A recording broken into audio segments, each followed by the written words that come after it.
Pov Keilani. Aku harus membawa Lastri keluar dari desa ini. Geni dan Ayu juga harus ikut, tapi bagaimana cara aku membawa mereka? Anak buah Pak Guntur mengawasi Lastri. Ki, aku takut mereka menangkapku lagi. Lastri memegang tanganku. Lastri, saat semua orang lengah, kamu lari sekencangnya menuju ke rumah, lewat jalan semak-semak menuju halaman belakang. Aku akan mengalihkan mereka.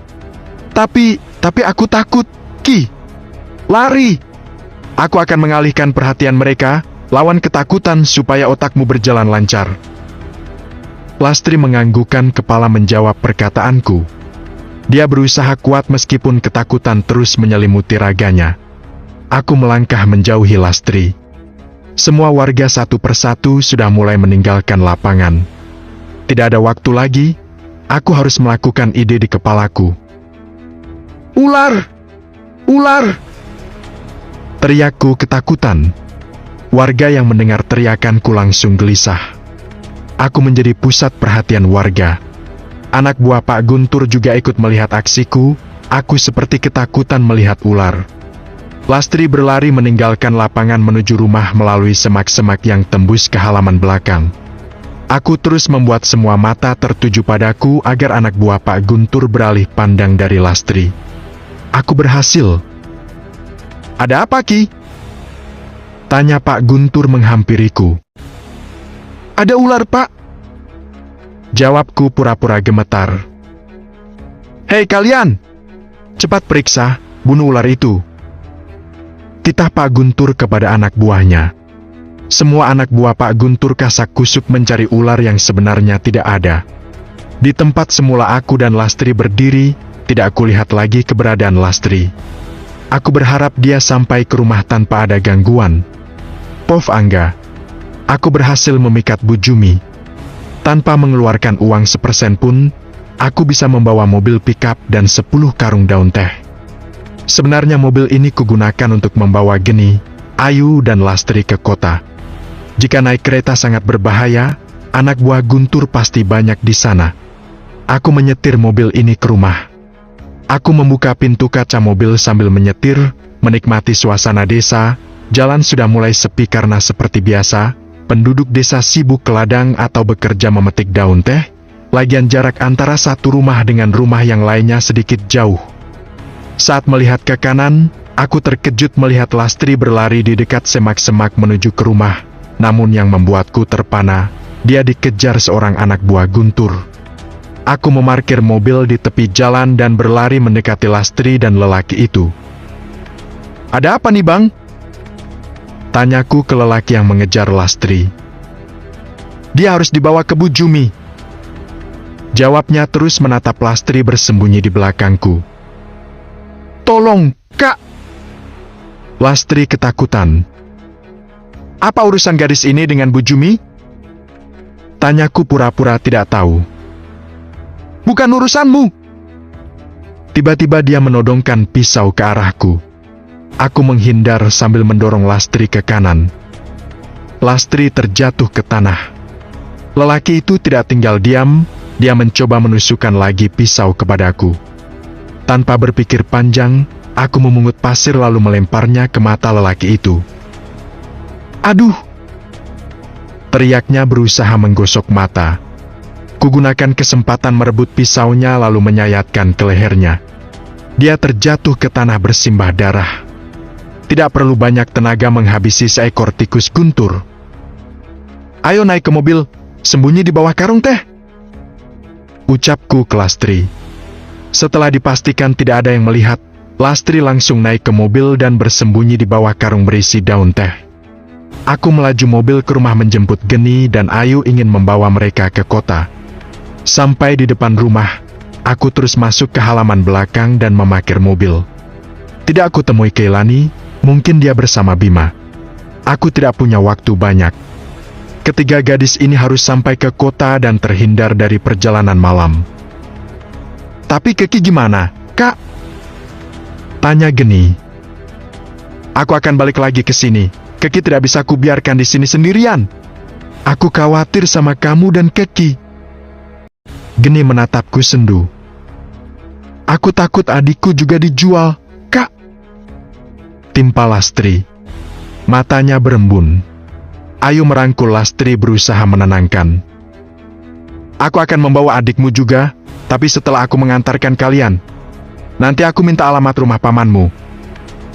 Jawabku ke Lastri. Aku tidak yakin apakah aku bisa. Sekarang yang terpenting kalian bertiga sampai di kota. Ingat, jangan pernah cerita ke siapapun kecuali ayah Keki. Mereka bertiga menganggukkan kepala menjawab. Cepat, kita tidak punya banyak waktu. Masuk ke karung, aku akan menutupi karung kalian dengan karung daun teh. Titahku ke Geni, Ayu dan Lastri.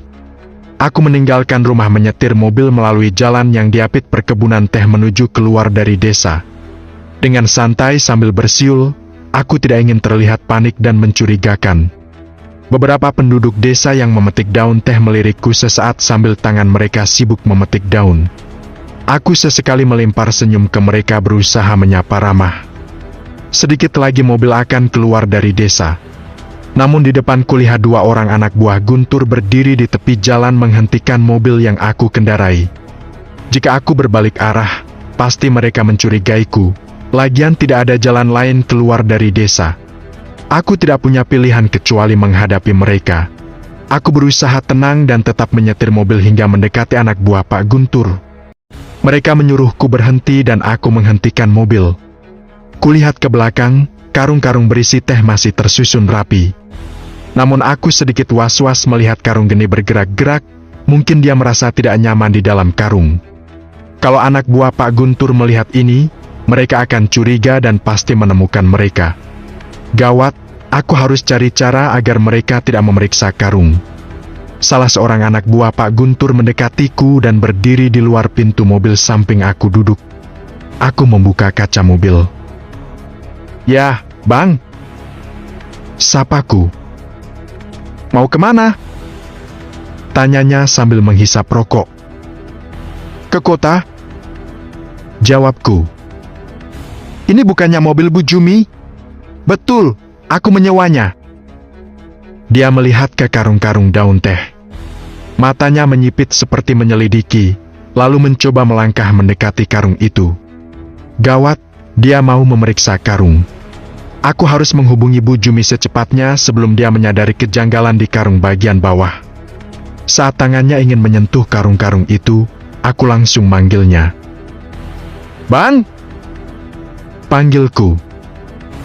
Ada apa? Tangannya tidak jadi memeriksa karung-karung. Ini ada yang ingin bicara. Aku menyodorkan ponselku melalui kaca mobil. Siapa? Tanyanya mendekat lagi.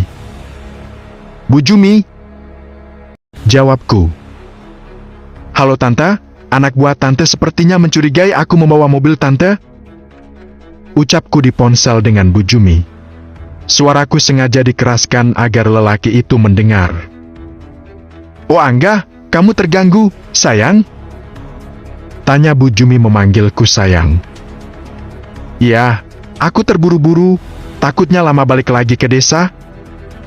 Jawabku. Biar aku bicara dengannya. Ini Bang.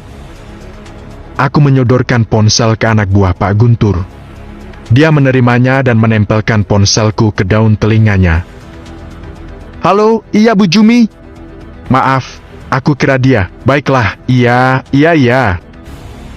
Ucapnya berbicara dengan Bu Jumi di ponsel. Maaf, Bang. Ini ponselnya, silakan jalan. Ucap anak buah Pak Guntur sambil memberikan ponselku setelah bicara dengan Bu Jumi. Lain kali jangan asal curiga, Bang. Ucapku. Maaf, Bang. Dia menjauhi mobil agar aku bisa melanjutkan perjalananku. Aku melaju mobil, kulihat di kaca spion. Mereka berbicara sambil menatap mobil yang aku kendarai. Syukurlah aku bisa lolos dari mereka. Setelah jauh dari desa, baru ketiga gadis ini bisa keluar dari karung menikmati perjalanan. Aku mengirim pesan ke Kelani agar dia tidak kehilanganku. Aku juga meminta kepadanya agar hati-hati dan jangan gegabah. Aku tahu dia selalu terburu-buru dan nekat. Pov Keilani. Ki! Teriak Bima memanggilku sambil melangkah mendekat. Kak Bima. Aku menanggapi panggilan Bima. Sebaiknya kamu pulang bersama Bima, Ki. Ucap Pak Guntur. Iya, Pak. Aku takut ular itu muncul lagi. Jawabku memasang muka cemas. Ponselku berdering, ku keluarkan ponsel dari saku celana, ada pesan dari Kak Angga. Pesan itu langsung kubaca di depan Pak Guntur. Dia berdiri di depanku, aku berusaha agar pesan itu tidak bisa dibacanya. Dari Kak Angga? Ucapku menatap layar ponsel. Aku sengaja menyebut nama Kak Angga agar Pak Guntur tidak curiga. Setelah itu, aku memasukkan lagi ponselku ke saku celana. Syukurlah Kak Angga sudah membawa Ayu, Geni dan Lastri ke kota. Ada apa, Ayah? Kenapa Keki terlihat takut? Tanya Bima ke ayahnya. Keki tadi melihat ular. Sebaiknya antar Keki pulang, Bima. Kata Pak Guntur. Kamu tidak apa-apa, Ki? Bima mencemaskanku. Tidak apa-apa, Kak. Syukurlah, ayo aku antar pulang. Ajak Bima. Oke. Aku tersenyum menatap Bima sesaat. Pak, aku permisi dulu. Ucapku ke Pak Guntur. Ya, kalau ada apa-apa, bilang Bima, Ki. Kata Pak Guntur. Iya, Pak. Terima kasih. Aku antar Keki dulu, Ayah. Bima minta izin kepada ayahnya. Pak Guntur menjawab dengan anggukan kecil. Aku dan Bima meninggalkan lapangan. Sambil melangkah, aku melihat mayat Pak Jeki tergeletak lalu diseret anak buah Pak Guntur dan entah dibawa kemana. Kematiannya seperti seekor binatang, sangat tidak berharga. Kak Bima. Panggilku melangkah di samping Bima. Ya Ki, mayat Pak Jeki dibawa kemana? Dikubur dekat rumahnya. Oh ya, Ki. Tadi Angga ke rumah mau sewa mobil membawa 10 karung daun teh. Kakakmu hebat juga berbisnis. Cerita Bima. Iya, dia mau cari modal buat menikahi pacarnya. Jawabku menanggapi. Oh, jadi Angga sudah punya pacar? Sudah, mereka hampir 3 tahun pacaran. Hebat ya, bisa selama itu pacaran. Ucap Bima. Aku tersenyum kecil menanggapi. Kamu sendiri sudah punya pacar, Ki? Tanya Bima tiba-tiba. Aku belum pernah pacaran, Kak Bima. Jawabku pelan. Oh ya? Tapi kok belum pernah? Cewek secantik kamu mustahil belum pernah pacaran. Bima semangat menanggapiku. Aku belum siap, aku mau membahagiakan ayahku dulu. Jawabku penuh makna. Aku mengerti, kamu mau tamatkan kuliah dan cari kerja. Iya Kak. Jawabku terus melangkah menatap ke depan. Akhirnya kami sampai di rumahku. Aku membuka pintu ingin masuk. Masuk dulu, Kak. Ajakku. Iya. Bima masuk dan duduk di kursi rotan yang biasa tempat duduk menerima tamu. Kami duduk saling berhadapan. Ki, aku mau bicara. Kata Bima menatapku. Entah kenapa aku merasakan Bima mau mengutarakan cintanya. Apa yang harus aku jawab? Urusan begini bikin repot saja. Apa Kak? Aku menyukaimu. Aku diam pura-pura terkejut mendengar ucapan Bima. Bima bangkit dari duduknya lalu berdiri dengan lutut di depanku. Dia menggenggam tanganku lalu berkata, "Maukah kamu jadi calon istriku?" Gila. Caranya romantis juga. Sekilas aku merasa sedang memerankan sebuah adegan sinetron. Bima terus menatapku menunggu jawaban. Aku tidak salah dengar? Ucapku membulatkan mata terkejut. Tidak Ki, dari pertama melihatmu, aku langsung jatuh cinta. Jawab Bima, tanganku belum dilepas. Aku belum pernah pacaran, apalagi kalau jadi calon istri. Akting polosku keluar lagi. Kalau dicoba dulu gimana, Ki? Aku malu. Sebenarnya aku juga. Ucapanku kugantung. Tolong jawab, Ki. Harap Bima terus menatapku. Waduh, kok ribet sekali situasiku. Aku tidak mau pacaran, lagian aku belum pernah jatuh cinta. Tujuanku ke sini untuk membalas dendam. Sepertinya aku harus memanfaatkan hubungan palsu ini. Aku mengganggukan kepala. Kamu menerimaku, Ki? Kamu mau jadi calon istriku? Bima sangat senang dengan jawabanku. Saat itu juga dia memelukku. Ih, kok aku merasa tidak nyaman. Terpaksa demi tujuanku. Udah Kak, aku malu. Aku berusaha melepaskan pelukan. Maaf, Ki.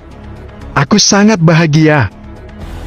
Bima melepaskan pelukannya. Ya, kok aku terpaksa berdrama begini dibikin Bima.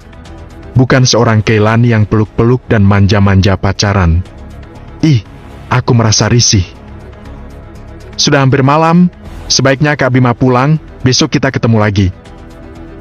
Aku berusaha jauh dari Bima. Baiklah, tapi Angga ke kota, kamu sendirian di rumah ini, Ki. Bima melihat ke sekitar. Aku bisa hubungi Kak Bima nanti kalau butuh bantuan. Jawabku. Akhirnya Bima meninggalkan rumahku. Aku bernapas lega karena merasa risih dengan sikapnya. Aku melangkah menuju halaman belakang ingin melihat kuburan Kak Rahmi. Kak, aku berhasil membalaskan dendam kepada kades cabul itu. Dia mati dirajam dan diarak bugil keliling desa. Satu lagi yang belum selesai, aku janji akan menepati janjiku membalaskan mereka. Ucapku duduk di samping kuburan Kak Rahmi. Hari semakin gelap. Hembusan angin menyentuh pipiku yang dihiasi butiran bening. Kenangan bersama Kak Rahmi berlari di dekat kebun teh, menari-nari di kepalaku. Tawa canda kami menyusuri sore hari tanpa beban dan masalah. Hingga hari sial itu datang membawa fitnah dari dua orang yang berselimutkan nafsu. Mereka menghancurkan kakakku. Jangan melawan! Aku menyeka air mata saat mendengar suara seorang lelaki. Kualihkan pandangan ke arah suara. Aku melihat seorang gadis belia dibawa paksa oleh seorang lelaki melintasi semak-semak belakang rumah. Aku langsung bersembunyi di balik pohon untuk melihat. Gadis itu berusaha memberontak. Mulutnya dibekap dengan tangan lelaki yang membawanya. Ayo! Ucap lelaki yang menyeret gadis itu. Gadis itu terus berusaha melepaskan diri dari lelaki itu. Oh! Lelaki itu kesakitan setelah tangannya berhasil digigit oleh gadis belia itu. Tangannya dilepas dan gadis itu berlari menuju pintu belakang rumahku. Hahaha, tolong! Tolong buka pintu. Gadis itu memukul pintu belakang sambil meminta tolong. Namun lelaki itu berhasil mendekat dan mencoba menyeretnya lagi. Hahaha, mau kemana kamu kelinci kecil? Kamu harus ikut denganku untuk menggantikan kakakmu. Ucap lelaki itu sambil menyeret gadis belia itu. Suaranya tidak terdengar lagi. Mulut gadis itu langsung ditutup dengan sapu tangan yang dikeluarkan dari dalam saku celana lelaki itu. Percuma gadis itu melawan, dia kalah tenaga. Melihat gadis belia itu memberontak di saat diseret lelaki itu, aku ingin menolongnya. Aku keluar dari balik pohon dan mendekati mereka. Ada apa nih, Bang? Tanyaku. Lelaki itu terkejut melihat kehadiranku. Gadis itu masih erat di dalam bekapannya. Bukan urusanmu. Dia keponakanku. Jangan ikut campur. Matanya melototiku. Aku tinggal di rumah ini. Pertunjukanmu membuatku terganggu. Ucapku tidak mau kalah. Ag! Gadis belia itu didorongnya hingga menjauh darinya. Gadis itu tersungkur lalu berusaha bangkit. Dia berdiri di depan pintu belakang rumahku dengan wajah tegang melihat. Setelah gadis itu dilepasnya, Lelaki itu melangkah mendekatiku. Sambil melangkah, dia menyising lengan bajunya hingga tato di otot lengannya terlihat jelas. "Jangan banyak bicara kamu!" ucap lelaki itu mencengkeram lengan kananku hingga tubuhku berdiri miring. "Sakit, Ban!" teriakku menyernyit. "Hahaha, kamu jangan macam-macam padaku. Akan kutunjukkan wanita tidak selalu lemah." Aku langsung meninju pipi lelaki itu dengan tangan kiriku. Lenganku terlepas dari cengkeramannya. "Brengsek!" Lelaki itu mencoba membalas tinjuku. Sebelum tinjunya menyentuh wajahku, aku menghindar sedikit ke samping, secepatnya kulayangkan kakiku ke kelaminnya. Dasar wanita gila!" Lelaki itu memegang kelaminnya kesakitan. "Kamu mau jadi jagoan?" Suaraku lantang dan mataku membulat. Lelaki itu berusaha mendekat lagi, mimik wajahnya seperti seekor harimau ingin memangsa kelinci. Aku berusaha tenang, saat dia hampir menggapaiku, aku secepat kilat melayangkan jari tepat ke matanya. Aduh sakit!" teriaknya menggosok mata. Aku berdiri tenang melihat lelaki ini kesakitan. Saat itu juga gadis belia itu melangkah mendekati lelaki itu, dia juga ikut menendang kelamin lelaki itu berulang kali seperti sekuat tenaganya. Meskipun kekuatan kakinya tidak seberapa, namun bisa membuat lelaki itu kesakitan. Daerah terpenting di tubuh lelaki itu adalah tempat paling cepat melumpuhkannya meskipun tangannya berotot. "Sakit!" teriak lelaki itu kesakitan. "Mati saja kau!" kata gadis itu terus menendang kelamin lelaki itu tanpa ampun. Gadis itu terlihat punya amarah besar kepadanya.